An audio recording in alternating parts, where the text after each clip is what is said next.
Welcome back to season 3 of Light in the Battle. I'm Festina, single autistic mom raising an autistic child, healing from narcissistic abuse, and winning in court.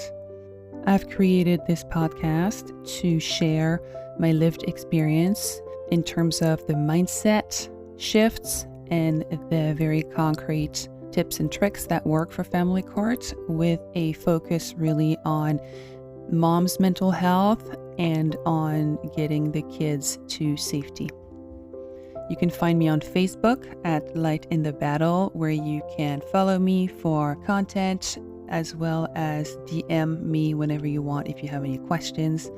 I am mentoring a lot of moms. I do this for free at the moment, again, because I want to play my little part in healing this world. So in season 2, we talked about emotional detachment. It was a broad description of the long journey that I walked to now understand and apply the clear rules of family court with a clear head and a peaceful mind. In season 3, what I want to do is help you with the day-to-day while you walk the journey. So I'm zooming in, because it takes months, if not years, to get to full emotional detachment. And during that time, you're still going to be reacting in your body as if the threat was still present. So that's what I want to talk about in season 3. Make sure to follow the show so you can see all the episodes drop in season 3 as we cover inner stability. All right, so the main thing you have to understand is that your nervous system is trying to protect you. Trauma isn't something that lives in your thoughts or in your mind or in your memories. It's something that your body has learned. It's not a conscious decision you make when you jump at notifications or you fawn and play along in situations where you should stand up for yourself. It's not a conscious decision you make when you freeze and can't get the words out. All of that comes from the physiology of the body, the nervous system that is just trying to do what it thinks is appropriate in that situation to keep you alive. And it has learned that through trauma.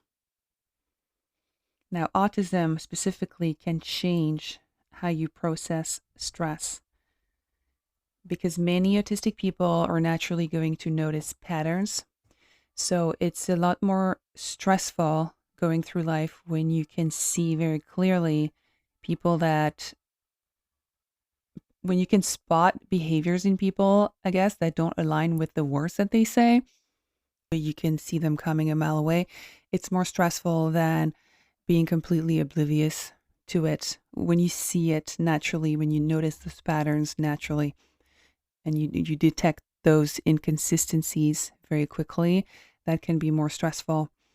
The autism is also going to impact our stress levels in the sense that uncertainty is mentally expensive.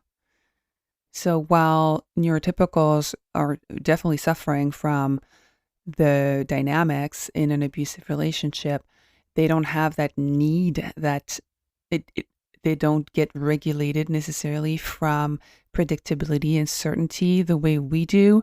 So it's an even bigger, it impacts us even more in our nervous system as autistic women. And our need for routine as well. The fact that we need to have a consistent routine in order to regulate, when that's taken away from you because you've been living in chaos for several years, that again is going to impact most people, but it impacts us even more because we need that routine to regulate. And so a narcissistic relationship destroys every one of those stabilizers: the need for certainty, the need for routine, the need for predictability, the need for consistency. And so it makes the trauma, I truly believe that we get traumatized even more.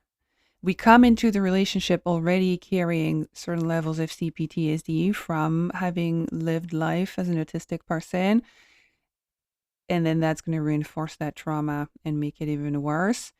and you get to a point where your brain just starts expecting chaos. So you don't even notice that you're tense. You don't even notice, like, in your body, whether it's your jaw is clenching, or you're breathing up in your chest instead of breathing in your belly. When your stomach is tight, or you get migraines, or I mean, you would notice a migraine. No, that's something you would notice. But the tension in the body becomes the baseline. It's not necessarily something that you'll pick up on and notice, because that's just the normal way of life with enough trauma. That's just how life feels. And the trauma, one of the things it's going to do is, instead of having your healthy brain expecting normal, expecting people to be friendly and normal and for things to make sense, the traumatized brain is going to expect danger. So again, with the example of the notification on the phone, or an unknown number that's calling, you expect all of that. You associate all of that with danger. An email pops up. All of these stimuli are going to first be interpreted as a threat and a danger, regardless of what it really is. Actually, it was actually a WhatsApp from your BFF, but your brain first went into, ooh, what is this notification? It's danger. You're wired now to expect danger. Now, what I want you to understand, and that's something that I learned in my journey, is that the problem isn't you as a person. So you can stop beating yourself up right now and saying how dramatic you are, and why do I react that way, and what's wrong with me. It's got nothing to do with you as a person. It doesn't say anything about your values and your character. It's actually a pretty good sign that you've got a healthy nervous system, and that your body is doing an incredible job. It's no longer appropriate for the situation that you're in after you leave, but it's healthy wiring. It's healthy, a healthy reaction of the nervous system. So it actually means everything's working well to protect you, even though it's trying to protect you from a danger that isn't constantly happening anymore. It just hasn't received the update. It doesn't realize that the threat is no longer permanent. But for all of these little things to happen, which you're going to wonder where they come from and what's wrong with you, all of that is actually a sign that you've got a normal nervous system, and that it's been doing what it's supposed to do to protect you, to keep you alive. Now, I want to talk about why logic doesn't fix it. Before I do so, please remember to follow the show and leave a 5-star review. This will help my content reach more people who need to hear it. Thank you so much. So logic isn't what's going to help you, and that's why it's not very fruitful to beat yourself up and judge yourself and speak poorly about yourself and your reactions and wonder why you do this and that and the other. All of that is cognitive. All of that is you trying to be logical about it. That's not where you'll find the answer. It's not logical.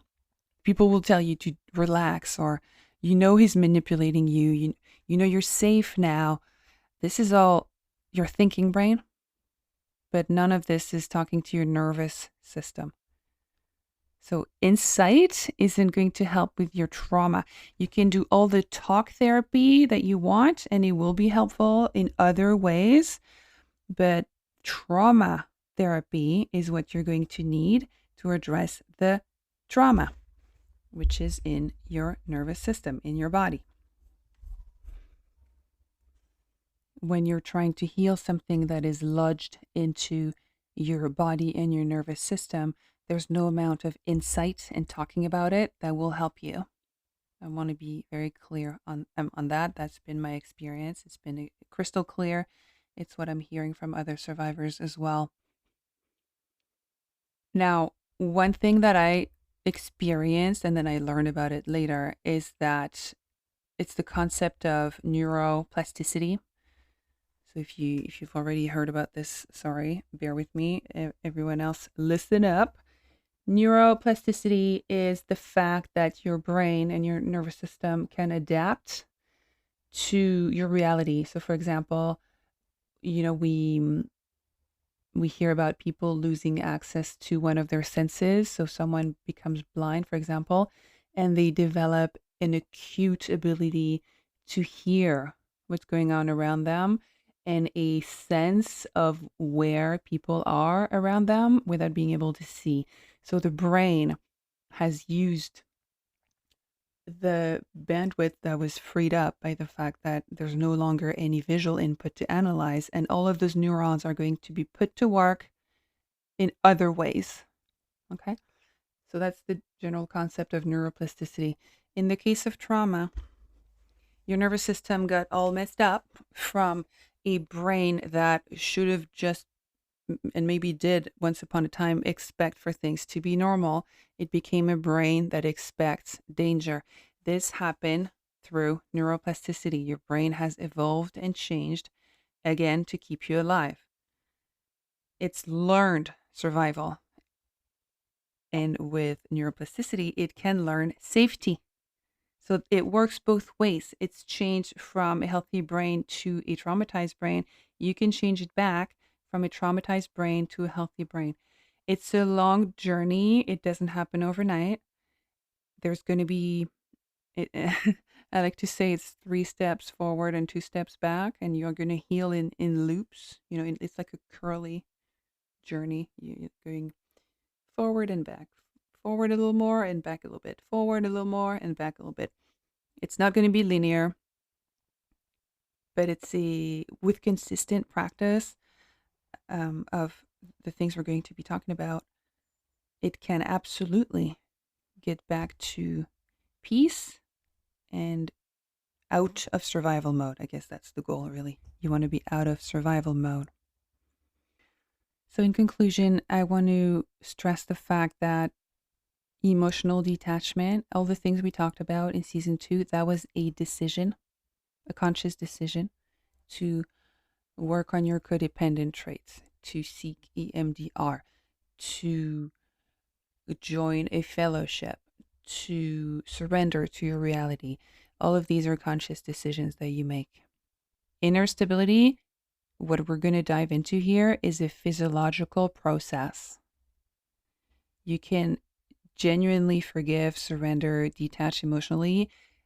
And while you're walking that journey in the day to day, you're still going to have physiologically, a nervous system that is all messed up, either from childhood.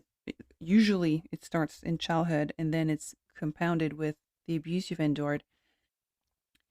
That distinction is important between the conscious decision of going through those steps to emotional detachment, and that's over several months or several years, versus being more understanding and more forgiving of the physiology of your nervous system that you're dealing with. That's just the reality.